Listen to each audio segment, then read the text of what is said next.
Welcome to my channel. இப்போ பார்க்க போகிறது எஸ்ஜிடி தேர்வு சம்மந்தமான தகவல்கள் தான். என்ன அப்படின்னு பார்த்தீங்கன்னா, இப்போ எஸ்ஜிடி தேர்வில் முன்னுரிமை யாருக்கெல்லாம் இருக்கும் அப்படின்ற மாதிரியான கேள்விகள். அதாவது இதில் முன்னுரிமை அப்படின்னு சொல்கிறதுக்கு பதிலாக ஒரு கட் ஆஃப் மார்க்கில் ஒரு சில மதிப்பெண்கள் அப்படின்றது குறையும் அப்படின்ற மாதிரி சொல்லிக்கலாம். ப்ளஸ் இதுலேயே பார்த்தீங்க அப்படின்னா, இந்த கலப்பு திருமணம் அப்படின்றதையும் கேட்குறீங்க. அதுக்கு ஜஸ்ட்டு ஒரு முன்னுரிமை கொடுப்பாங்க. முன்னுரிமை வேறு, ரிசர்வேஷன் வேறு. ஸோ அந்த ரிசர்வேஷன் அப்படிங்கிறது என்ன அப்படின்னா, நமக்கு இடஒதுக்கீடு பண்ணுவாங்கள்ல. ஸோ இடஒதுக்கீடு அப்படிங்கிறது தனி, முன்னுரிமை கொடுக்கறது அப்படிங்கிறது தனி. ரெண்டையுமே போட்டு கன்ஃபியூஸ் பண்ணிக்கிறீங்க.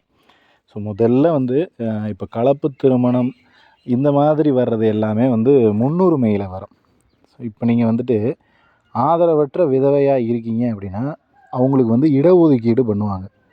ஸோ விதவை விடோ கோட்டா விடோ கேட்டகிரி அப்படின்னு ஒன்று தனியாக இருக்குது. அதுக்கு அவங்களுக்கு இடஒதுக்கீடு இருக்குது. இப்போ தமிழ் வழி கல்வி அப்படின்னா 20% இடஒதுக்கீடு அப்படின்றது இருக்குது. அது இடஒதுக்கீடு முன்னுரிமையில் வராது. இப்போ தாய் தந்தை இழந்தவர்கள் அப்படின்னா அது முன்னுரிமையில் வரும். ஸோ இந்த முன்னுரிமையும் இதையும் போட்டு கன்ஃபியூஸ் பண்ணிக்கிறீங்க. இப்போ மாற்றுத்திறனாளிகள் அப்படின்னு பார்த்தீங்கன்னா அது இடஒதுக்கீடு பிரிவில் வரும். ஸோ ஃபஸ்ட்டு நமக்கு எது இடஒதுக்கீடு, நமக்கு இடஒதுக்கீடு அப்படின்னா என்ன அர்த்தம் அப்படின்னா, இடம் நமக்காக ஒதுக்குறது. இந்த பிசிக்காக இவ்வளோ பேர் ஒதுக்கியிருக்கோம், 30%, 31% இருக்காங்க, எம்பிசி, எஸ்சி, எஸ்டி அப்படின்னு. ஒரு எஸ்சினா 15%, எஸ்சி ஏன்னா 3% அப்படின்ற மாதிரி தனித்தனியாக இடத்த ஒதுக்குவாங்க. இவங்களுக்கு இந்த அப்படின்னு இடம் ஒதுக்குறது ஒன்று. முன்னுரிமை அப்படிங்கிறது அவங்களுக்கு ஒரு ப்ரியாரிட்டியாக முன்னுரிமை கொடுக்குறதுங்கிறது ஒன்று. ஸோ இப்போ முன்னுரிமை எந்த இடத்துல நமக்கு செல்லுபடியாகும் அப்படின்னா, 2 பேர் 2 கேண்டிடேட்டு, இப்போ ஒரு பிசியில் 2 கேண்டிடேட்டு எக்ஸாம்ஸ் எழுதுகிறாங்க. எக்ஸாம் எழுதி சேம் மார்க்கில் இருக்காங்க. எல்லாமே சேமாக ஒரே மார்க்கில் இருக்காங்களா, இப்போ அப்போ தான் முன்னுரிமை அப்படிங்கிறது பார்ப்பாங்க. சேம் மார்க்கில் இருந்தாலும் இன்டர்வியூ கூப்பிட்ருவாங்க. இன்டர்வியூ எல்லாம் முடிஞ்சு ஃபைனலாக லிஸ்ட்டு, செலெக்ஷன் லிஸ்ட்டு அப்படின்றது கொடுக்க போகும்போது உங்களுக்கு என்ன யார் ஏதாவது முன்னுரிமை, அதாவது 2 பேரும் ஒரே மார்க்கில் இருக்கிற பட்சத்தில், மார்க் 1 மார்க் எக்ஸ்ட்ரா இருந்தீங்க அப்படின்னா எந்த பிரச்சனையும் இல்லை. அந்த முன்னுரிமையை அந்த எதையுமே பார்க்க போகிறதில்ல. அவங்க ஆட்டோமேட்டிக்காக அவங்க அதை அடுத்த கட்ட நகர்வுக்கு போயிடுவாங்க. பட் இல்லை, மார்க் சேம் ஒரே மார்க்கில் நான் ஒரு 70 எடுத்திருக்கேன், இன்னொருத்தர் ஒரு 70 எடுத்திருக்காரு அப்படின்னா, யாருக்கு ஏதாவது ஒரு தமிழ் வழி கல்வின்றேன் கலப்பு திருமணமோ அல்லது கொரோனா தாய் தந்தை இறந்தவர்களாவோ அல்லது வேறு ஏதாவது ஒரு ப்ரியாரிட்டி கொடுக்குறாங்க, முன்னுரிமை கொடுக்குறாங்க அப்படின்னா அந்த முன்னுரிமை கொடுத்த நபர்களுக்கு ஃபஸ்ட்டு போடுவாங்க. ஸோ முன்னுரிமை இல்லாத நபர்களுக்கு செகண்டாக வாய்ப்பு கொடுப்பாங்க.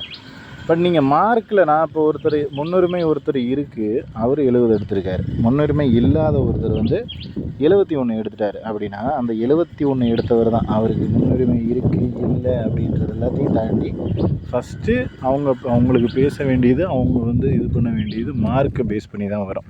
ஸோ மார்க் அப்படின்றது நீங்கள் ஹை ரேஞ்சில் வாங்கிட்டீங்க அப்படின்னா உங்களுக்கு அதை எதையுமே செக் பண்ண மாட்டாங்க, எதையும் பார்க்க மாட்டாங்க. ஒரே மார்க்கில் 2-3 நபர்கள் ஒரே இடத்துல இருக்கும்போது மட்டும்தான் அந்த மார்க்கை பேஸ் பண்ணி அதை செக் பண்ணிவிட்டு அதில் உங்களுக்கு போடக்கூடிய வாய்ப்புகள் அப்படின்றது அமையும். ஸோ அதனால் நீங்கள் இது ரெண்டையும் போட்டு கன்ஃபியூஸ் பண்ணிக்க வேணாம். ஏன்னா நிறைய பேருக்கு இதில் ஒரு சின்ன சின்ன கன்ஃபியூஷன் வரும்.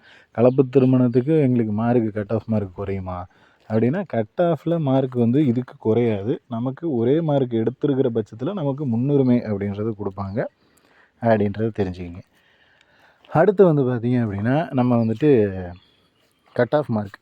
ஸோ கட் ஆஃப் மார்க் பொறுத்தளவுக்கு எந்த அளவுக்கு இருக்கும் அப்படின்றத நம்ம ஆல்ரெடி வீடியோக்கள் அப்படின்றது போட்டிருக்கோம். ஒரு கம்யூனிட்டி வைஸ்க்கும் எந்த அளவுக்கு கட் ஆஃப் மார்க் வரும் அப்படின்றதும் சொல்லியிருக்கோம்.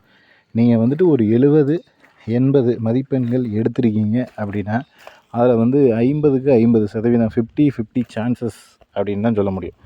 அது கிடைக்கும் அப்படின்னு உறுதியாகவும் சொல்ல முடியாது.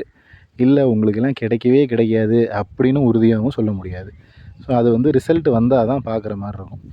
இல்லை நான் 90க்கு மேலே 100க்கு மேலே எடுத்திருக்கேன் அப்படின்னா உங்களுக்கு கன்ஃபார்மாக கிடைக்கும் அப்படின்றத சொல்லிடலாம். அதுலேயும் பார்த்தீங்கன்னா ஒரு சிலர் ரொம்ப பிலோ மார்க்கு எடுத்தவங்களுக்கும் கிடைக்கிறதுக்கான சான்சஸ் அப்படின்றது இருக்குது. அது எல்லாமே ரிசர்வேஷனை ஃபாலோ பண்ணி கரெக்டான ப்ரொசீஜரில் அப்ளை பண்ணி கரெக்டாக கொடுத்துருக்கீங்க அப்படின்ற பட்சத்தை வந்து உங்களுக்கு கிடைக்கும். அதை தாண்டி வந்து நிறைய பேர் மினிமம் குவாலிஃபிகேஷன் மார்க் வந்து இல்லாத நபர்களுக்கு கிடைக்கிறதுக்கான வாய்ப்பு அப்படின்றது இல்லை. அப்புறம் இந்த மினிமம் குவாலிஃபிகேஷன் மார்க்குனால் அதில் சந்தேகம் வருது. அது வந்து எவ்வளோ அப்படின்னு, பிசி, எம்பிசி, எஸ்சி, எஸ்டி கேண்டிடேட்ஸ்க்கு 40%, அதாவது 60 மதிப்பெண்கள். சாரி, எஸ்சி எஸ்டி வராது. பிசி எம்பிசி கேண்டிடேட்க்கு 40% மதிப்பெண்கள். உங்கள் எக்ஸாம் மார்க்கில் 40% மதிப்பெண்கள், 60 மார்க் வந்து வாங்கணும். எஸ்சி எஸ்டி கேண்டிடேட்ஸ் அப்படின்னா உங்களுக்கு வந்து 30% மதிப்பெண்கள், அதாவது 45 மதிப்பெண்கள் அப்படின்றத வந்து எடுத்துருக்கணும்.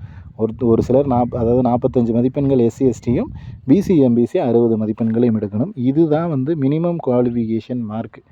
இந்த மார்க் இருந்தால் தான் நீங்கள் வந்துட்டு இந்த எக்ஸாமுக்கு தேர்வில் பாஸ் பண்ணியிருக்கீங்க. அடுத்த கட்ட நகர்வுக்கு போகலை அப்படிங்கிறது கட் ஆஃப் நிர்ணயம் பண்ணும். பட் இந்த தேர்வுக்கே நீங்கள் வந்து எலிஜிபிள் ஆகிறதுக்கே வந்து இந்த மார்க் வந்து எடுத்துருக்கணும். ஸோ இந்த 30% மார்க்கும் 40% மதிப்பெண்களும் எடுத்திருந்தால் மட்டும்தான் நீங்கள் வந்துட்டு இந்த தேர்வில் பாஸ், அடுத்த கட்டத்துக்கு போகிறதுக்கான ஒரு சின்ன வழிக்கு உங்களால் வர முடியுமே தவிர, இதை தாண்டி நீங்கள் இதுக்கு கீழே எடுத்திருக்கீங்க அப்படின்னா கண்டிப்பாக அதுக்கு வந்து எலிஜிபிளே இல்லாமல் போயிடும். ஸோ அதனால் முடிஞ்ச வரைக்கும் இந்த 30% மதிப்பெண்களையும் 40% மதிப்பெண்களையும் எடுக்கிற மாதிரி பார்த்துக்கிங்க. அந்த ரேஞ்சில் இருந்தால் தான் நீங்கள் வந்துட்டு அடுத்த கட்ட நகர்வுக்கு போகவே முடியும் அப்படின்றதுல எந்த சந்தேகமும் இல்லை. இதில் வந்து நிறைய வீடியோஸ் போட்டிருக்கோம் கட் ஆஃப் சம்மந்தமாக. அதில் ஏதாவது சந்தேகங்கள் இருந்துச்சுன்னா கீழே கமெண்ட் செக்ஷனில் கமெண்ட் பண்ணுங்கள். அதே போல் நம்ம சேனலில் போடக்கூடிய வீடியோக்கள் எல்லாமே நோட்டிஃபிகேஷனாக வரணும்னா நம்ம சேனலை சப்ஸ்கிரைப் பண்ணி பக்கத்தில் இருக்கிற பெல் ஐக்கானை கிளிக் பண்ணி ஆல் அப்படின்னு பட்டன் கொடுத்துருங்க. நம்ம போடக்கூடிய அனைத்து வீடியோக்களும் உங்களுக்கு நோட்டிஃபிகேஷனாக வந்து சேரும். நெக்ஸ்ட் அடுத்த வீடியோவில் பார்க்கலாம். தேங்க்யூ.